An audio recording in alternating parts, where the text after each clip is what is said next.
அதே மாதிரி varicose vein இருக்கலாம், அது எப்படி உருவாகுதுன்னு சொல்ல முடியுமா? ஓகே.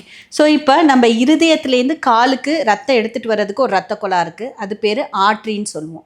ரெண்டாவது இன்னொரு ரத்த குழா கீழே வந்த ரத்தத்தை எடுத்துகிட்டு மேலே போகுது இருதயத்துக்கு கால்லேருந்து, அது பேர் வெயின் சொல்லுவோம்.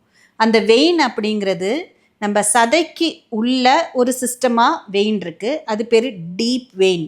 டீப் வெயினா உள்ளே இருக்கக்கூடிய வெயின்.